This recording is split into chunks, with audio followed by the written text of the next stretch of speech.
दुख से मुक्ति के लिए आत्म साक्षात्कार चाहिए। शास्त्र हमारा बोल रहा है कि जो दुख है आत्मा के लिए मृत्यु समान है। वो दुख से अत्यंत मुक्ति मतलब कंप्लीट मुक्ति केवल आत्म साक्षात्कार से होगा। तो सेकंड स्टेज आता है आत्मज्ञान।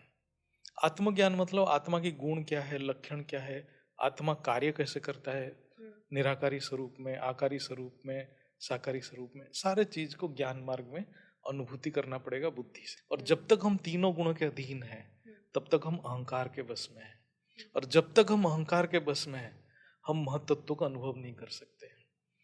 तो इसलिए जो भी लाइट मेडिटेशन कर रहे हैं वो एक तत्व में फंसा पड़ा है। जो अहंकार शून्य हो गया, जो महतत्व हो गया, महतत्व का अनुभव कर लिया, वो अहंकार उसके जो हर संकल्प, हर एक संकल्प पूरा ब्रह्मांड की, वो तब कॉस्मिक इंटेलिजेंस को अनुभव करेगा, ब्रह्मांडीय चेतना का अनुभव करेगा ऐसे आत्मा। तो उसकी हर एक संकल्प जो उत्पन्न होगा पूरा ब्रह्मांड के कल्याण के लिए उत्पन्न होगा। ये उसका एक स्वाभाविक स्थिति हो जाएगा। जब बुद्धि तीनों गुणों के प्रभाव में रहता है, रजो सत्व तमो, तब वो बुद्धि अहंकार के अंदर परिधि में काम करता है। जब बुद्धि इतना शुद्ध हो जाता है, इतना शुद्ध हो जाता है, तीनों गुणों से परे चले जाता है, तब वो अहंकार शून्य हो जाता है, तब वो प्रज्ञा बनता है। वो स्थिति में जब रहेगा तभी स्थित प्रज्ञा बनेगा। आत्मा अनंत नहीं है, परमात्मा अनंत है। हाँ। मैंने इसलिए जांग मुझे पूछा क्योंकि मैं चाहती थी कि इसको क्लैरिफिकेशन आप ही दीजिए, क्योंकि हम तो बोलते ही हैं। तो जी बताइए। जब आत्मा परमात्मा के ज्ञान में जुड़ता है, परमात्मा से संबंध बनाता है, प्रेम से जुड़ता है, फिर परमात्मा की कृपा से वो अनंत हो जाता है।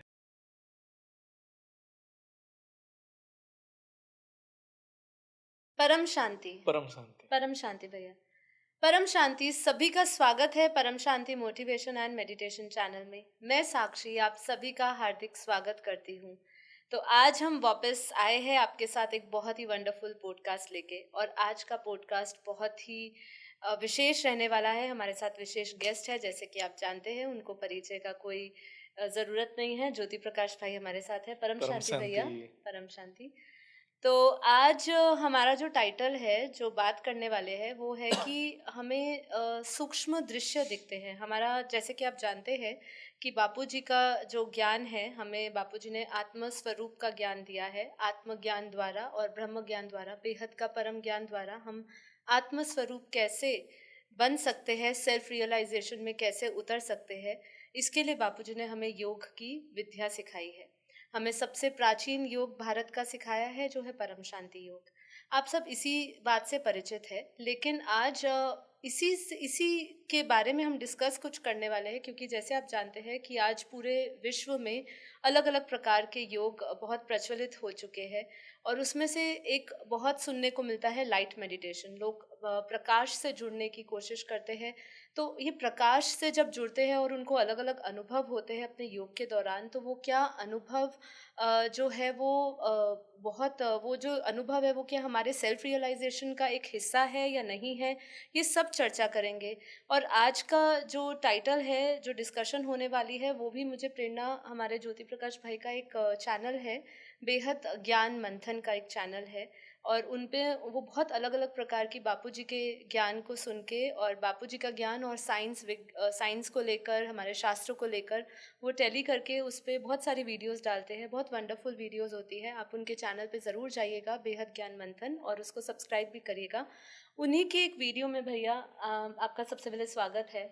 परम शांति भैया, आपकी ही एक वीडियो मैंने उसमें देखी थी, और वो सुनते सुनते उस वीडियो में ही मैंने एक लाइन आपने उसमें बोली थी कि जो सूक्ष्म दृश्य होते हैं, सूक्ष्म दृश्य जो है वो आत्मज्ञान से अलग होते हैं। आत्म स्वरूप की जो अनुभूति होती है हमें आत्मज्ञान द्वारा, वो बहुत अलग होते हैं। तो आज जो पूरी चर्चा रहने वाली है, मैं इसी के इर्द गिर्द करने वाली हूँ, क्योंकि हमारे बेहद के ज्ञान में भी और विश्व भर में जो भी लोग इस योग साधना से जुड़े हैं, चाहे किसी भी संस्था से जुड़े हैं या वो सेल्फ योगा कोई प्रैक्टिस कर रहे हैं, कोई योग साधना, चाहे वो शास्त्रों का अध्ययन करके जुड़े हैं, जिसमें बहुत प्रकार की कुंडलिनी भी आ जाती है। और अब जैसे बाहर से वेस्टर्न कल्चर से हमारे पास लाइट मेडिटेशन की बहुत बात करते हैं, तो उनको बहुत दृश्य दिखते हैं। अब उनको लगता है कि ये दृश्य दिखने से उनको बहुत खुशी भी मिलती है, और उनको ऐसा लगता है कि उनकी फाइनल डेस्टिनी आ चुकी है, जहाँ पर उनको पहुँचना था। तो मेरे पास कुछ प्रश्न है, वो प्रश्न मैं आपसे पूछना शुरू करूंगी जो इन्हीं सारे सवालों के जवाब देगा। तो पूरा वीडियो जरूर देखिएगा, आज आपके बहुत सारे सवालों के जवाब मिलने वाले हैं जो योग संबंधित हो सकते हैं। तो देखिए, सबसे पहले तो भैया मैं पूछना चाहूंगी कि जो प्रकाश हम ध्यान में जो लोग देखते हैं, क्या वह आत्मा का है या मन की कल्पना है? हाँ, ये इसको हम समझने के लिए थोड़ा हमें कुछ बेसिक चीज को समझना पड़ेगा ज्ञान मार्ग में। बापूजी हर वक्त हमें ज्ञान मार्ग में बोलते कि मैं जब तब ध्यान योग से नहीं मिलता हूँ, मैं केवल ज्ञान से प्राप्त होता हूँ। और जब हम अपने जो शास्त्र को भी, वेद शास्त्र को भी पढ़ते हैं, तो वेद शास्त्र में आत्मा के ज्ञान के बारे में बहुत बताया कि हर चीज में वो जो जड़ सृष्टि में चेतन को कैसे अनुभव करें, उस चीज को जो गहरा ज्ञान है, जो सूक्ष्म ज्ञान है, उसके बारे में बहुत चर्चाएं किया गया है। तो आत्मा की अनुभूति क्यों चाहिए? एक तो है आत्मा के लिए सबसे मतलब आत्मा किस चीज से परेशान है।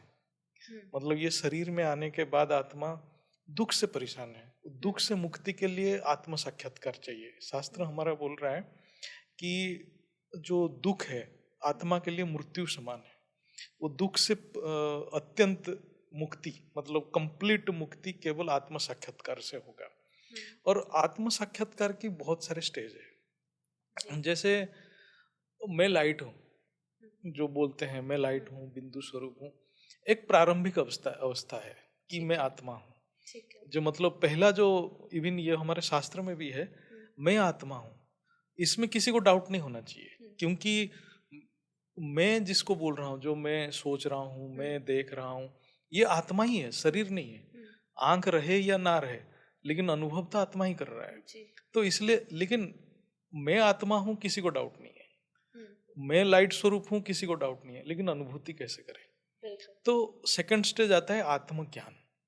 आत्मज्ञान मतलब आत्मा की गुण क्या है, लक्षण क्या है, आत्मा कार्य कैसे करता है, निराकारी स्वरूप में, आकारी स्वरूप में, साकारी स्वरूप में, सारे चीज को ज्ञान मार्ग में अनुभूति करना पड़ेगा बुद्धि से। फिर तीसरा स्टेज आता है आत्म साक्षात्कार। जो आत्म साक्षात्कार में समझने के लिए पूरा आपको सृष्टि समझना पड़ेगा। सृष्टि के तो बहुत चर्चा हुआ है बापूजी के ज्ञान में, लेकिन जो सृष्टि को हम बहुत ब्रॉडली देखेंगे, जो जड़ और चेतन को समझते जड़ और चेतन को जो समझते हैं, तो ब्रॉडली सृष्टि दो भाग में डिवाइड है, एक व्यक्त सृष्टि, एक अव्यक्त सृष्टि। शास्त्र हमें बता रहा है कि जो व्यक्त सृष्टि है वो कार्य जगत है, वो परिवर्तनशील है। जो अव्यक्त सृष्टि है, अव्यक्त सृष्टि क्या है? केवल लाइट माइट, वो कभी भी अपरिवर्तनीय है, वो प्रकाशमय है, लेकिन उसको इंद्रियों से अनुभूति नहीं हो सकता है। ठीक है। और व्यक्त और अव्यक्त बीच में जो जो उसको जो लिंक कर रहा है वो है महतत्व।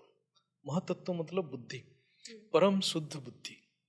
तो शास्त्र ये बोल रहा है कि कितना भी बड़ा योगी हो, अपने योग शक्ति से वो महतत्व तक अनुभव कर सकता है, लेकिन आपने बीज स्वरूप को कभी अनुभूति नहीं कर सकता है। अच्छा। बीज स्वरूप मतलब लाइट माइट को, क्योंकि ये स्थूल शरीर में लाइट माइट को अनुभूति करना बहुत ही कठिन है। वो महतत्व मतलब जिसको परम शुद्ध बुद्धि, वो भी प्रकाशमय है, वो भी परम प्रकाशमय है, वो जड़ और चेतन का लिंक है। इसलिए बापूजी बार बार बोलते हैं कि बुद्धि योग, बुद्धि योग।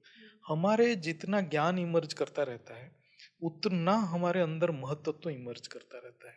हमें वो महसूस, कोई भी चीज आत्मा की ही शक्ति है। कोई सूक्ष्म दृश्य भी कोई आत्मा देख रहा है, वो भी आत्मा की शक्ति है। लेकिन प्रॉब्लम क्या है, जैसे ये सूक्ष्म दृश्य देखना योग शास्त्र में उसको एक सिद्धि माना जाता है जी।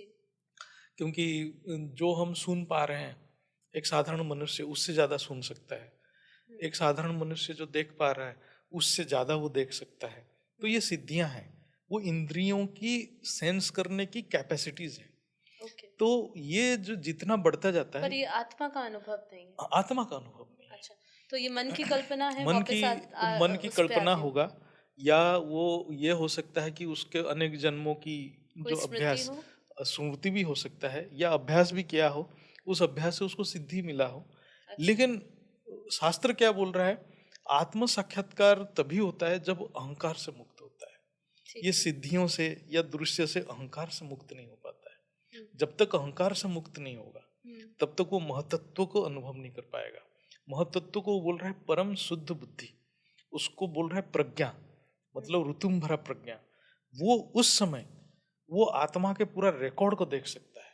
ओके, तभी वो तभी देख सकता है जब अहंकार शून्य होगा, अहंकार से मुक्त होगा। हम्म, लेकिन वो जब तक ये कार्य जगत में फंसा है, हम्म, व्यक्त जगत में फंसा है, सूक्ष्म दृश्य भी व्यक्त जगत है, हम्म, वो हमें स्थूल चक्षु में देख नहीं सकते हैं, लेकिन हम उसको जो देख रहे हैं वो भी हमारी इच्छाएं हैं, आकारी दुनिया को कह आकारी सकते दुनिया हो है। भी। तो वो हमारी इच्छाएं हैं, हमारे मन की कल्पना भी है, मन की इच्छाएं भी हैं, जो हम बार बार उसको क्रिएट करते हैं। हम्म, तो इसलिए जो भी दृश्य देख रहे हैं वो सारे परिवर्तनशील है, सारे कार्य जगत की पार्ट है, और सारे को हम माया ही कह सकते हैं। ठीक है। तो ये जैसे कभी कभी ऐसा होता है कि जैसे मैंने कहा लाइट मेडिटेशन बहुत प्रचलित है, तो इस पे ही थोड़ा सा और फोकस करना चाहूंगी, क्योंकि ये मेडिटेशन से जब लोग जुड़ जाते हैं तो जिसको वो जब वो आनंद अनुभव करते हैं तो वो उसको दिव्यता से जोड़ देते हैं, वो अपनी अल्टीमेट रियलिटी समझते हैं, है ना।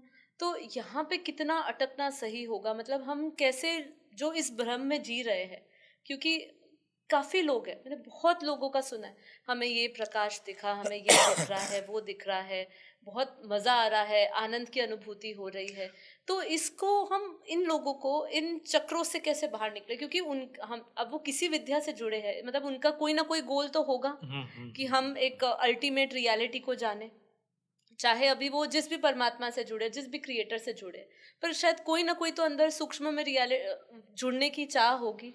अब वो इसी प्रकाश में जब जुड़ जाते हैं कि भाई यही सत्य है, इससे ऊपर कुछ नहीं है, तो इनको ऐसी एक ऐसा जैसे कहते हैं ना एक रामबाण, एक सीधा उनको लगे कि भाई ये समझो आप, मतलब ये इंट्रोस्पेक्शन करे, अंदर ही अंदर इसका निरीक्षण करने एक्चुअली की क्या है जरूरत कि है। जो शास्त्र में जो है, चेतन जो वर्ड है, चेतन मतलब प्रकाश है। प्रकाश मतलब वो प्रकाश, ये जो लाइट के साथ कोई लिंक नहीं है उसका। जी, वो उसको बोला जाता है चेतन चित्ती शक्ति। चित्ती शक्ति मतलब हमारे जो अंतकरण है, चित्त है, चित्त को जो संचालित करता है जो शक्ति, वो चेतन है। ऊर्जा। ऊर्जा, वो ऊर्जा ये लाइट नहीं है, ये हम अग्नि तत्व है, ये एक जड़ वस्तु है। जैसे हम सृष्टि का क्रम को समझें तो पहले लाइट माइट आया, लाइट माइट के बाद महतत्व बना, महतत्व के बाद अहंकार तत्व बना। जब अहंकार आया तो आत्मा त्रिगुण में फंस गया, तीनों गुण के अधीन हो गया। तीनों गुण के अधीन होने के बाद उसमें भोग की इच्छा आया, तो भोग की इच्छा से क्या हुआ, तन्मात्राएं क्रिएट हुआ, तन्मात्रा में पंचभूत क्रिएट हुआ, और फिर इंद्रियां क्रिएट ज्ञान हुआ, इंद्रिया, कर्म इंद्रिया। ज्ञानेंद्रियां, कर्मेंद्रिया, ये सारे जन्म लिया। ये कब आया, जब त्रिगुण में आया। तो हम कभी भी कोई भी दृश्य देख रहे हैं, हमारा इच्छा आ रहा है, इसका मतलब हम तीनों गुणों के अधीन हैं। और जब तक हम तीनों गुणों के अधीन हैं तब तक हम अहंकार के बस में हैं, और जब तक हम अहंकार के बस में हैं हम महतत्व का अनुभव नहीं कर सकते।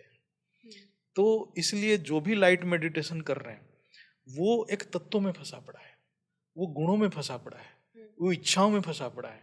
वो उसको ये ज्ञान मार्ग में उसको एहसास करना बहुत जरूरी है कि वो तत्व में तो नहीं फंसा पड़ा है, उसका कर्म व्यवहार में क्या रिफ्लेक्ट हो रहा है। अहंकार शून्य हो चुका है वो, जब तक अहंकार शून्य नहीं है तो उसके व्यवहार में भी वो परिवर्तन नहीं आएगा।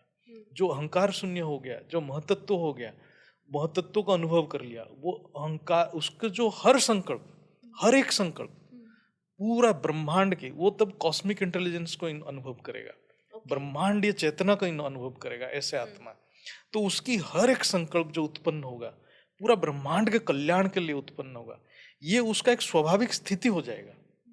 तो वो अपने आप को अनुभव करे, क्या उसके अंदर हर एक संकल्प जो उत्पन्न हो रहा है पूरा ब्रह्मांड के कल्याण के उत्पन्न हो रहा है, या वो रोजमर्रा ना वही सब काम विकार में फंसा पड़ा है। ओके, तो मतलब ये कह सकते हैं कि अगर कोई ज्ञान योग द्वारा, बुद्धि द्वारा वो योग भी करता है, और अगर उसको परम प्रकाश दिखता भी है, मतलब अगर उसको उसकी झलक है, उसकी अनुभूति एक्चुअली क्या होती है है। कि परम प्रकाश वो अनुभव करेगा, हाँ, जो ज्ञान मार्ग है और उचित ज्ञान को दे फॉलो कर रहा है, और उसको परमात्मा से कनेक्टेड है, जी, मतलब परमपिता से कनेक्टेड है, वो अनुभव करेगा।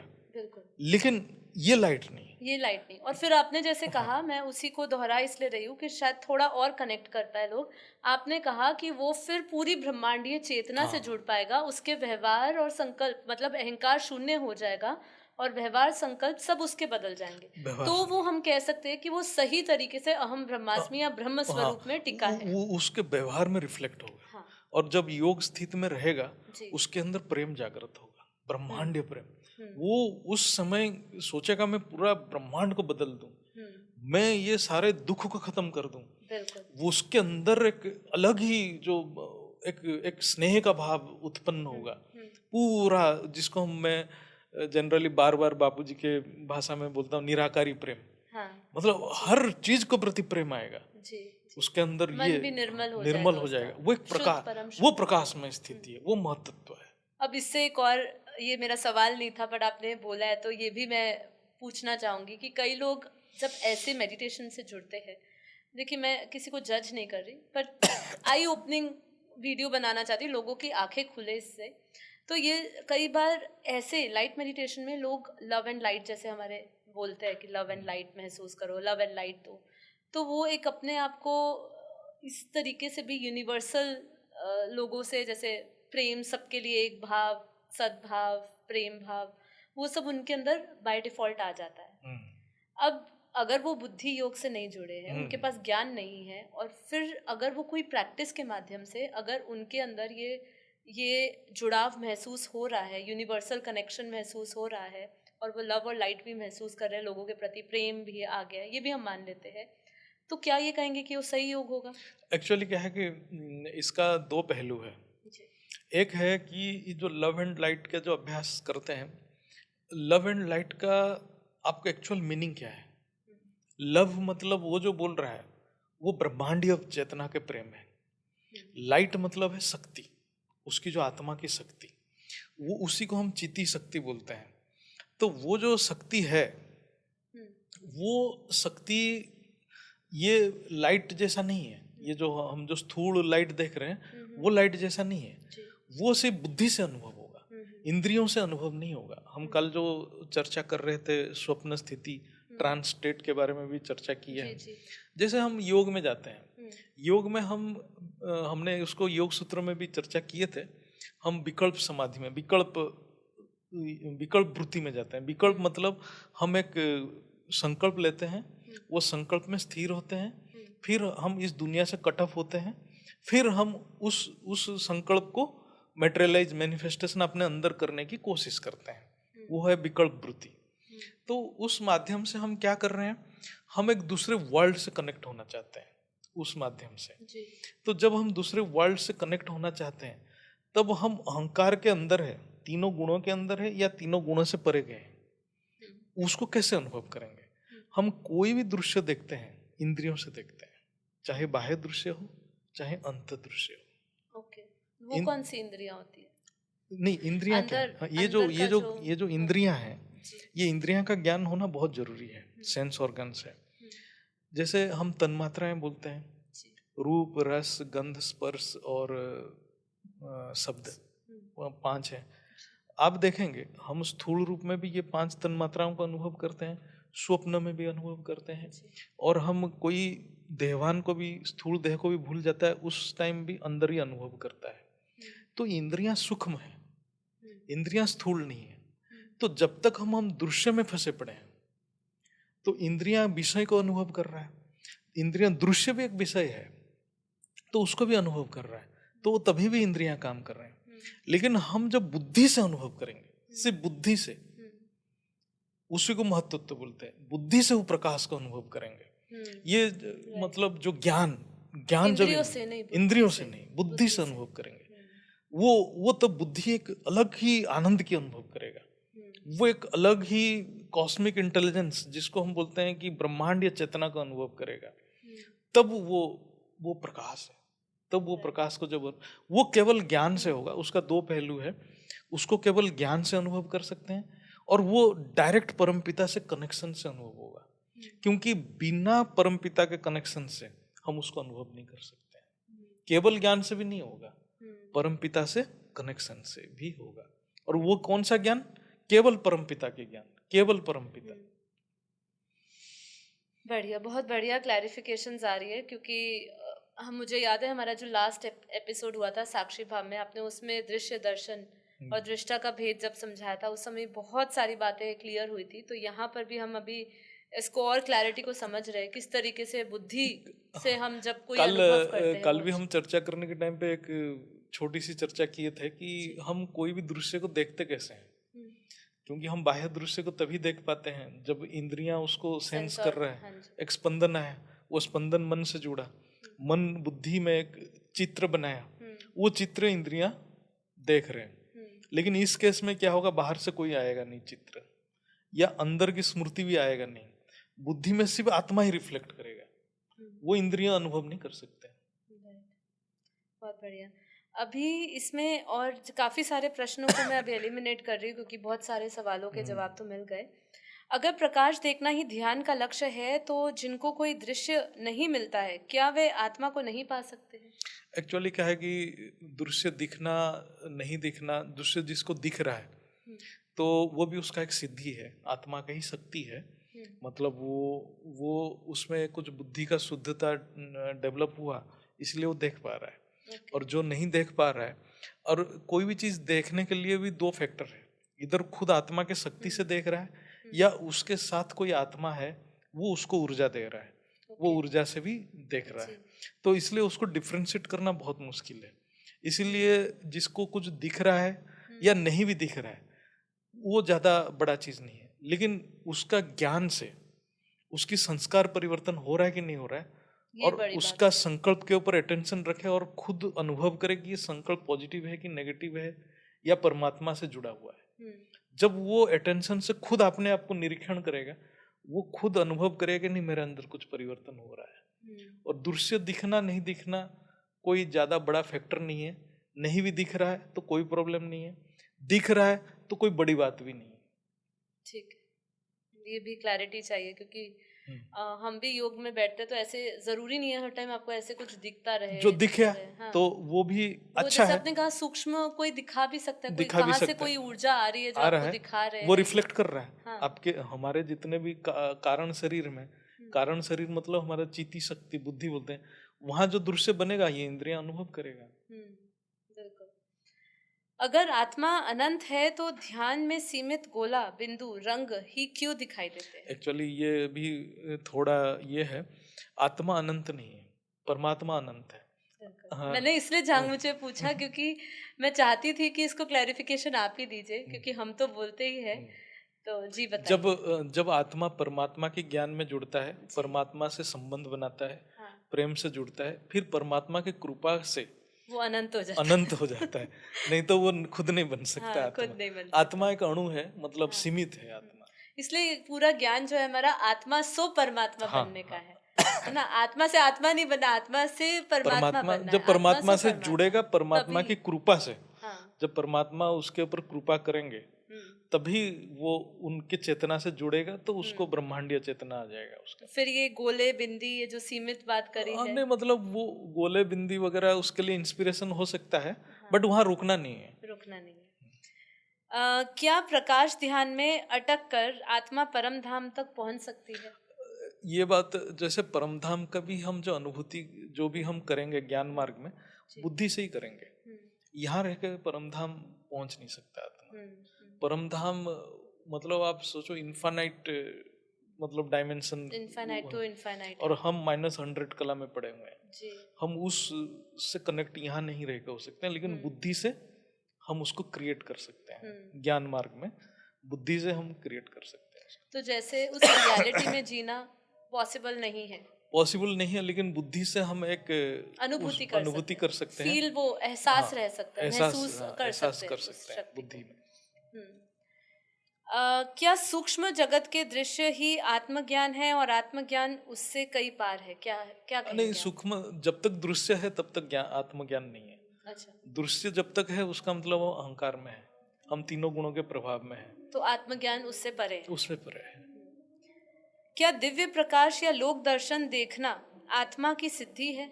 ये तो आत्मा की सिद्धि है, या आत्मा का स्वरूप जानना असली ज्ञान है? आत्मा के स्वरूप को जानना असली ज्ञान है। केवल आत्मा को ही अनुभव करना बहुत इम्पोर्टेंट है, वही हमें मोक्ष देगा। हम्म, और कितना भी हम सिद्धि कर लें, कितना भी हम दृश्य देख लें, वो हमें ये दुखों से मुक्ति नहीं दे सकता। तो आगे बढ़ते हैं भैया। आगे एक प्रश्न आ रहा है, क्या आत्मा का अनुभव दृश्यहीन है? दृश्यहीन शांति है जहाँ देखने वाला और देखा जाने वाला दोनों ही मिट जाते हैं। ये बात सही है। सही है। जब आत्मा की अनुभूति होगा तब और कोई चीज अस्तित्व में नहीं रहेगा, वो केवल प्रकाश ही प्रकाश हो जाएगा और कुछ भी दृश्य नहीं रहेगा, क्योंकि वो त्रिगुणातीत है, गुणों से परे है। सारे दृश्य तभी आरंभ होता है जब गुणों का प्रकट हो जाता है। सही बात। गीता में भगवान श्री कृष्ण स्थित प्रज्ञ अवस्था की व्याख्या करते हैं। क्या यह सूक्ष्म दृश्य देखने से आती है या आत्मा की स्थिरता है? एक्चुअली स्थित प्रज्ञ अवस्था, प्रज्ञ जो बोलते हैं ना, बुद्धि, प्रज्ञन बुद्धि है, वो महतत्व है। बुद्धि का भी दो अवस्था है। अहंकार के अंदर भी बुद्धि रहता है, अहंकार से परे जो बुद्धि रहता है उसको हम महत करते हैं। महत मतलब महान, महान मतलब परम शुद्ध बुद्धि।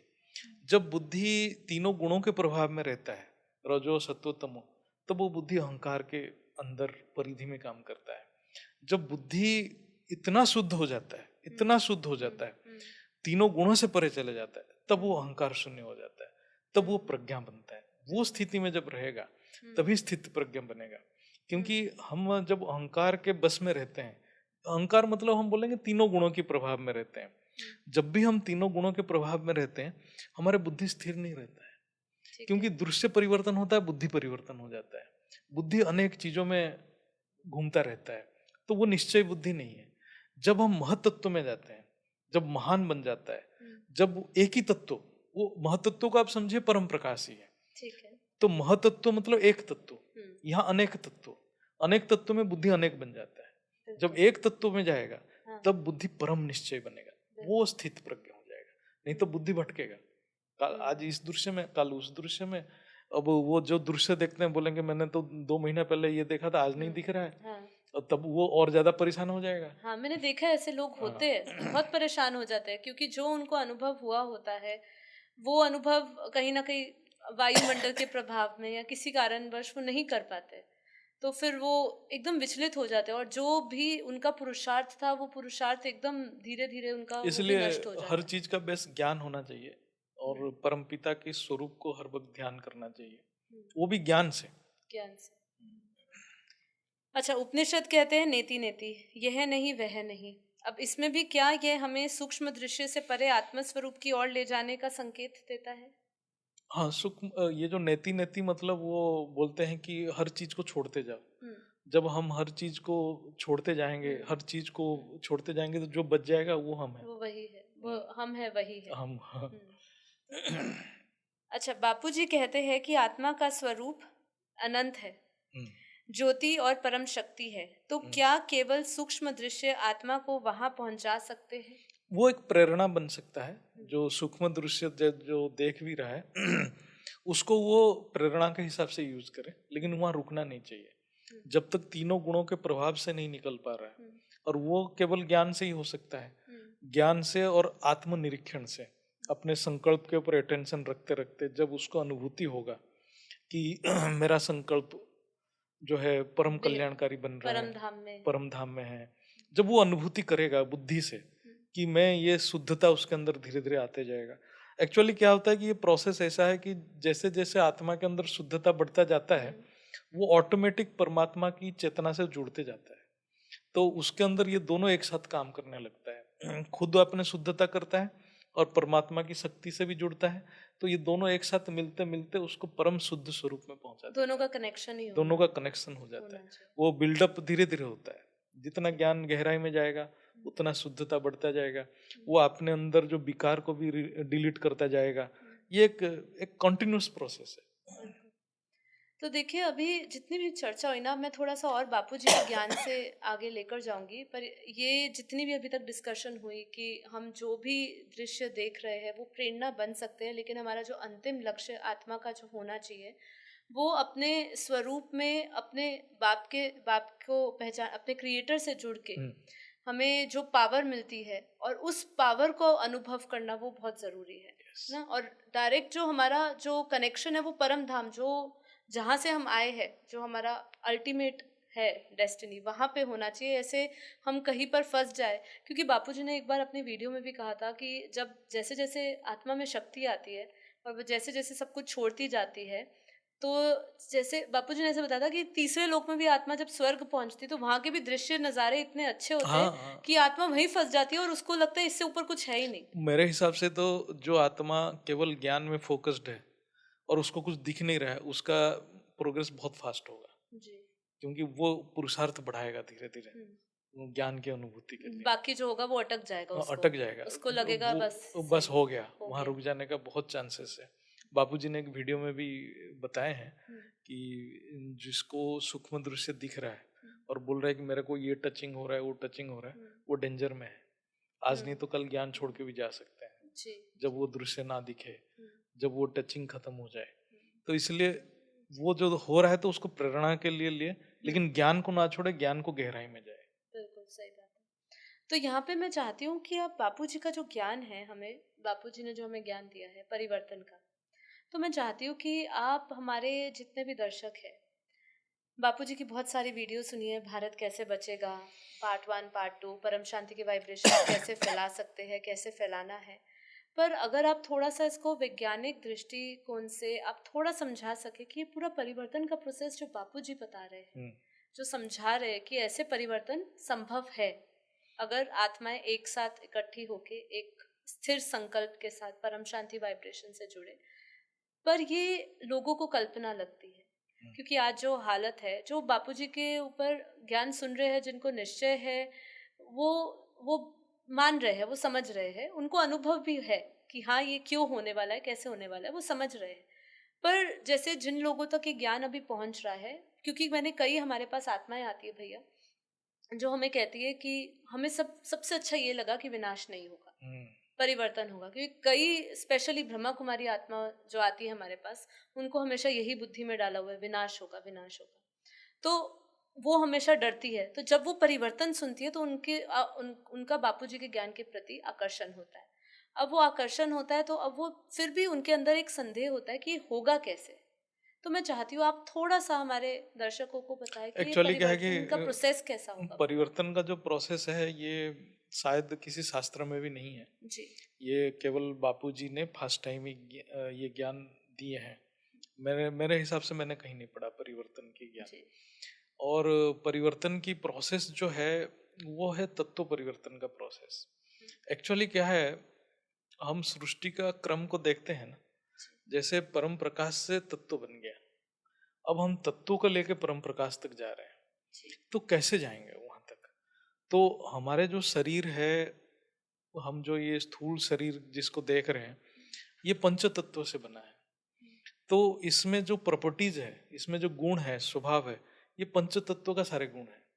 और पंच तत्व ऐसा मिक्स है, ये जो हमारे जो शरीर है अभी, जो हम साकारी शरीर जिसको बोलते हैं, इवन हम सूक्ष्म शरीर भी बोलेंगे, इवन कारण शरीर, सारे पंच तत्वों से बना हुआ है। मतलब ऐसा हो जाए कि स्थूल शरीर में मिट्टी तत्व और जल तत्व ज्यादा है।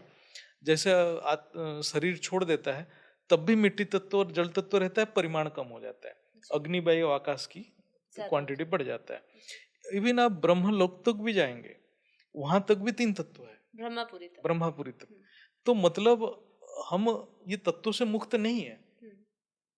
जैसे कोई आत्मा में बहुत ही भोग की प्रवृत्ति है, इसका मतलब उसमें क्या है, उसमें स्थूल तत्व ज्यादा है। स्थूल तत्व हम इसमें अग्नि वायु तत्व वायु नहीं, ये तत्व मिट्टी तत्व और जल तत्व बहुत ज्यादा है। अब जो बंदा को रजोगुण ज्यादा है, इसका मतलब अग्नि तत्व थोड़ा ज्यादा है। जो बंदा को ज्ञान के तरफ ज्यादा झुका हुआ है, उसमें क्या है, सत्व गुण थोड़ा है, इसका मतलब आकाश तत्व ज्यादा है। तो हम इसको थोड़ा एनालाइज करें, जो बंदे में परम तत्व है तो वो क्या होगा, वो इस स्थूल जगत से वैराग्य आ जाएगा। इस स्थूल तीनों गुणों से ऊपर जाने के लिए उसमें परम तत्व इमर्ज करना पड़ेगा। तो परम तत्व कैसे इमर्ज होगा? जो परम तत्व का ज्ञान है, जो बापूजी दे रहे हैं, बापूजी परम तत्व का ज्ञान दे रहे हैं। तो परम तत्व का जब आपको बुद्धि में अनुभव होने लगेगा, वो ज्ञान आपको दिखने लगेगा, बुद्धि देखेगा, इंद्रिय नहीं देख सकते, बुद्धि देखेगा इमेजिनेशन पावर से। इसलिए देखेगा क्योंकि उसमें स्मृतियां भी पड़ी है, ऐसा स्मृतियां कह पढ़ा सकते होगा, हैं। हाँ। अच्छा आत्मा होगा, ऊपर से आया होगा, उसको परम तत्व का स्मृति होगा, वो बुद्धि में कन्विंस हो जाएगा। जी। बुद्धि का काम क्या है? निश्चय होना, परम निश्चय, हिलेगा नहीं उससे। जी। जब उसमें निश्चय हो जाएगा कि नहीं ये होना ही है, तब जानो कि उस आत्मा में परम तत्व इमर्ज कर रहा है, मतलब वो दबा पड़ा है, वो इमर्ज हो रहा है। जैसे वो परम तत्व धीरे धीरे इमर्ज होगा, वो हायर डायमेंशंस में ऑटोमेटिक कनेक्शन होगा। उसको ये प्रकाश नहीं दिखेगा, दिख भी सकता है, नहीं भी दिख सकता है, लेकिन कनेक्ट हो जाएगा। जब कनेक्ट होगा वो परम तत्व और इमर्ज होगा, जितना डीप में जाएगा ज्ञान का उतना इमर्ज करेगा, उसके अंदर कॉन्फिडेंस बढ़ते जाएगा। जैसे परम तत्व इमर्ज करने लग जाएगा, ये जो स्थूल तत्व का छूटने लग धीरे धीरे कम होते जाएगा। धीरे-धीरे, ये फंडामेंटल है परिवर्तन के प्रोसेस का, इसलिए थोड़ा लंबा है। मतलब एक दिन में नहीं होगा, 2 दिन में नहीं होगा, उसको ज्ञान लंबे समय तक अभ्यास करके इमर्ज करना पड़ेगा, इमर्ज करना पड़ेगा। उसमें धैर्यता चाहिए, उसमें विश्वास चाहिए, निश्चय, परम निश्चय चाहिए, निश्चय भी नहीं, परम निश्चय।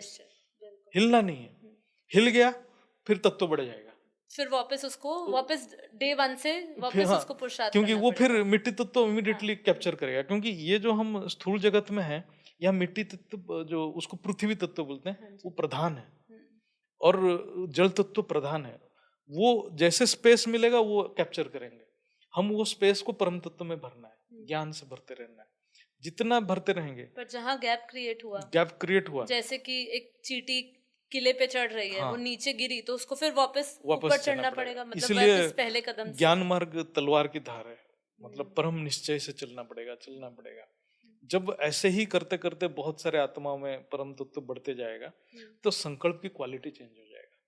वो मतलब यूनिवर्सल लेवल पे नहीं, यूनिवर्सल वो तो लोकल लेवल पे होगा, उस आत्मा में होगा। लेकिन उस आत्मा में जो संकल्प उत्पन्न होगा वो नेचुरल होगा।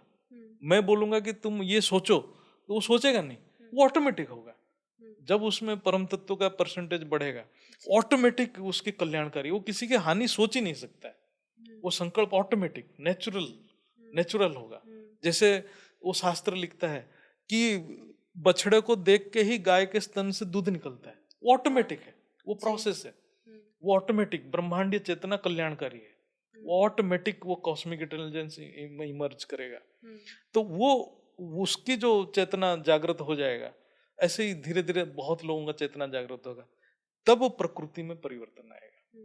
जब प्रकृति में परिवर्तन आएगा, बाकी काम प्रकृति ही करेगी और कोई नहीं करेगा। प्रकृति खुद अपने आप को परिवर्तन कर लेगा। प्रोसेस में हम ये कह सकते हैं, इसलिए बापूजी ने कहा स्व परिवर्तन। तो पहले जो संकल्पों में परिवर्तन आएगा, या अपनी जो हमारी जो शक्ति, हम अपने आप को जानेंगे संकल्प की क्वालिटी से, आत्मा की क्वालिटी संकल्प की क्वालिटी जैसे जैसे इंडिविजुअल लेवल पे, अपने व्यक्तिगत लेवल पे हमारा परम तत्व जैसे जैसे बढ़ता जाएगा, फिर हमारा वो उसी परम तत्व पे हमारा जब निश्चय और हम निश्चय स्थिरता बैठ जाएगी, फिर वो धीरे धीरे और भी ऐसे मल्टीपल ऐसे बहुत सारी आत्माएं जब जागृत होगी, फिर प्रकृति बदलेगी। और प्रकृति ही सृष्टि है, प्रकृति सारी चीज करेगी। अब प्रकृति, चलो ये भी सवाल आगे पूछे थे, प्रकृति अपने आप को कैसे अब बदल लेगी? एक्चुअली प्रकृति भी तत्वों से बना है, जथा ब्रह्मांड तथा पिंड। तो पिंड में 5 तत्व है, तो सृष्टि में भी 5 तत्व है। पिंड में 5 तत्व तमो है, तो सृष्टि में भी 5 तत्व तमो बन गया है। जब हमारे अंदर परम तत्व आएगा, तो हमारे सराउंडिंग में जो प्रकृति है उसमें भी परम तत्व इमर्ज करेगा। ठीक है, ये बापूजी के ज्ञान से हम ये जानते हैं, समझते हैं। मैं थोड़ा सा रिवर्स जानना चाहूंगी, शायद कोई जिज्ञासु आत्मा का ये प्रश्न हो, इसलिए उनकी तरफ से पूछती हूँ कि हम देखते हैं कि वायुमंडल का प्रभाव हमारे ऊपर होता है, पर यहाँ आप रिवर्स प्रोसेस कह रहे हैं कि हमारा असर वायुमंडल पे जाएगा, ऐसा कैसे जाएगा? ये डिफिकल्ट है, क्योंकि वायुमंडल इन्फिनिटी है, हम तो फाइनाइट है, मतलब हम जब तक नहीं जानते, हाँ, हम सीमित है, वो इनफाइनाइट है। लेकिन हमारा जो प्रभाव आएगा, वो पूरा वायुमंडल को चेंज नहीं कर सकता है, हमारे सराउंडिंग को चेंज करेगा। इसीलिए बार बार इसमें बोला जाता है कि चैरिटी बिगिन्स एट होम। तो हमारे जो फ्रेंड सर्कल है, हमारे जो परिवार है, उसके ऊपर प्रभाव पहले पड़ेगा। तब वो देखेगा कि उसके भाई बंधु वो धीरे धीरे परिवर्तन हो रहे हैं, और उसके सामने वाले उस परिवर्तन को अनुभव कर रहा है, उसके पास जाते हुए उसको आनंद के महसूस हो रहा है, उसको ज्ञान की महसूस हो रहा है, उसको लगा कि मैं इससे कुछ पूछ लूं, तो ये परिवर्तन धीरे धीरे एक पॉइंट से स्टार्ट होगा, बहुत सारे बिंदुएं जोड़ेंगे, वो मतलब केंद्र बन जाएगा। केंद्र बनेगा, फिर जोड़ते जोड़ते जोड़ते जोड़ते प्रकृति को एट ए टाइम तो नहीं कर सकता, उसको लंबा समय चाहिए, तो धीरे धीरे परिवर्तन होता जाएगा। बहुत बढ़िया। देखिए, हमें अभी परिवर्तन का प्रोसेस अगर आपको और विस्तार से जानना भी है तो बापूजी की वीडियोस है, परिवर्तन कैसे होगा और परम शांति के वाइब्रेशंस कैसे करेंगे। लेकिन जो भैया ने बताया उस पे हमारा ज़रूर एक हमारा मनन चिंतन उस पे हमारा चलना चाहिए, डेली चलना चाहिए कि हम अभी अपने आप को कहाँ देख रहे हैं, मतलब हमारी बुद्धि में कितनी स्थिरता आई है, हम कितना एक एक जो हमारा जो संकल्प है उस संकल्प पे कितना हम टिके हुए हैं ना। बहुत मजबूती से इस संकल्प पे टिके रहना पड़ेगा, क्योंकि जैसे मैंने आपको बीच में उदाहरण दिया कि अगर चींटी चलती रहती है, वो आधा पहाड़ चढ़ गई लेकिन फिर वो वापस नीचे गिर गई, तो उसको वापस शुरुआत से ही चढ़ना पड़ेगा। उसका ऐसा नहीं है, उसके पास कोई ऐसी पावर नहीं है कि वापस वो वहीं से जहाँ से नीचे गिरी थी वहीं से और ऊपर चढ़ेगी। तो हमारे साथ भी ऐसा ही है, अगर हम एक परम शुद्ध संकल्प तक पहुँचने का हम निरंतर अभ्यास कर रहे हैं, लेकिन बीच में अगर हम वापस कमी कमजोरी हमारे में आ रही है तो हम वापस तत्वों में आ जाएंगे। जैसे अभी परम तत्व हमारी बुद्धि में थोड़े थोड़े छू रहे हैं और वापस हम कोई नेगेटिव संकल्प या नेगेटिव वायुमंडल में या पर चिंतन में उतरते हैं, कोई भी हम करते हैं, धारणाओं पे नहीं चलते, श्रीमत पे नहीं चलते, तो वापस हमारे अंदर वही नेगेटिविटी, वही जड़ता आ जाती है और फिर हमें वापस पुरुषार्थ करना पड़ता है शुरुआत से, वापस परम तत्व को अपनी बुद्धि में धीरे धीरे लाना पड़ेगा ज्ञान सुनते सुनते। तो इसीलिए ये बहुत ज़रूरी है कि हम बापूजी के ज्ञान का निरंतर अभ्यास करें। और आज ज्योति प्रकाश भाई से मेन हमारा फोकस यही था कि हम परम शांति में को कैसे फैला सकते हैं और कैसे परिवर्तन कर सकते हैं, और जो भी हम सूक्ष्म दृश्य देखें उसको एक प्रेरणा समझे, लेकिन उसमें उलझे नहीं। अहंकार मुक्त होने का हमेशा एक ये निरंतर अभ्यास रखिए कि मैं अपने अपने संकल्पों को टेस्ट करते रहिए, अटेंशन देते रहिए कि आपको कहीं कोई किसी चीज़ का अहंकार तो नहीं है, कोई चीज़, क्योंकि ये बात निकली है भैया, तो ये भी एक्सेप्ट करना या ये समझना भी बहुत बड़ी शक्ति है। कोई सूक्ष्म दृश्य को आप समझ लीजिए एक सपना है, आज ये एक सपना है, ये कल सही दूसरे सपना है। ये बिल्कुल सही कहा, इसको ऐसे ही समझना है। ठीक है भैया, अभी और कुछ आप आखिरी में कहना चाहेंगे? नहीं मतलब हमारे तो कहने का यही मतलब है कि कोई भी आत्मा ज्ञान मार्ग में है, उसको कोई दृश्य दिख रहा है, सूक्ष्म दृश्य दिख रहा है या ना दिख रहा है, उसके प्रति इतना फोकस ना रहे कि अपने संकल्प के ऊपर फोकस रखे। ये बहुत इंपॉर्टेंट है, क्योंकि संकल्प ही आत्मा की शक्ति है। जब हम संकल्प शुद्ध है, मतलब हमारे बुद्धि शुद्ध हो रहा है, उसी को एक इंडेक्स बनाइए और आगे बढ़ते जाइए, और कभी भी पीछे नहीं मुड़ना है, आगे बढ़ते जाना है। और कभी हम लगता है कि हमें गिर गए, उससे भी परेशान नहीं होना है, योग को और बढ़ाना है, ज्ञान को और गहराई में जाना है और आगे बढ़ जाना है। और कोई भी गिर रहे हैं तो हम अपने गलती देख के उसी वक्त सुधार लेना है। बिल्कुल। तो देखिए, आखिरी में बस यही कहूंगी, बापूजी जैसे भैया ने कहा, एक ही संकल्प से जुड़ना है, वो संकल्प है स्व परिवर्तन, संस्कार परिवर्तन करो, इसी से सब कुछ हो जाएगा। इसी से आपको शक्ति भी मिलेगी, भगवान की कृपा भी मिलेगी, परमात्मा की कृपा भी मिलेगी, परमात्मा का प्रकाश भी मिलेगा, परम प्रकाश परम धाम का भी आएगा, और हम परम तत्वों को भी अपनी अपनी बुद्धि में महसूस और अनुभव कर पाएंगे, और जल्द से जल्द ये परिवर्तन हो जाएगा। तो कैसा लगा आपको ये आज का छोटा सा एपिसोड, छोटा सा पॉडकास्ट? ज़रूर बताइएगा। आपके कोई क्वेश्चंस हो तो आप ज़रूर नीचे डालिएगा कमेंट बॉक्स में। हम ज्योति प्रकाश भाई को अगली बार ज़रूर लेकर आएंगे और फिर आपके प्रश्नों के जवाब लेकर आएंगे। तो ऐसे ही प्यार और सपोर्ट देते रहिए। इस वीडियो को लाइक करिए, शेयर करिए, हमारे साथ डेली जुड़िए। इस चैनल पे डेली हम मॉर्निंग में लाइव मेडिटेशन करवाते हैं 5:30 to 6:30 में। हमारे बापूजी के मेन चैनल को जुड़िए, बापूजी दशरथ भाई पटेल, जहाँ पे 70 लाख लोगों से ज़्यादा लोग फॉलो करते हैं। डेली वहाँ पे रात को लाइव मेडिटेशन होता है 10 से 11, आप उसको भी ज्वाइन करिए। बापूजी के ज्ञान को संक्षिप्त में और शॉर्ट में फ़िलहाल समझने के लिए आप हमारा बेहद ज्ञान कोर्स भी कर सकते हैं। 10 दिन का बेहद ज्ञान कोर्स है, जो आपको इसी चैनल पे प्लेलिस्ट मिल जाएगी कि बापूजी क्या ज्ञान दे रहे हैं, कौन से ब्रह्मांड के रहस्य खोल रहे हैं, कौन सी चेतना का रहस्य खोल रहे हैं, उसको ज़रूर सुनिएगा। तो आपको बहुत मदद मिलेगी आपके इस मार्ग पर। तो चलिए आज के लिए इतना ही। धन्यवाद। धन्यवाद भैया। परम शांति। बेहद की परम शांति सोचो, बोलो परम शांति। Join us daily for our morning live meditation, Monday to Saturday, 5:30 to 6:30 a.m. Join us daily for live meditation, 10 p.m. to 11 p.m. on YouTube Live. Subscribe now. Website www.paramshanti.org.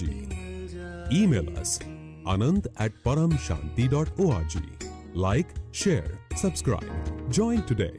बेहद की परम शांति सोचो।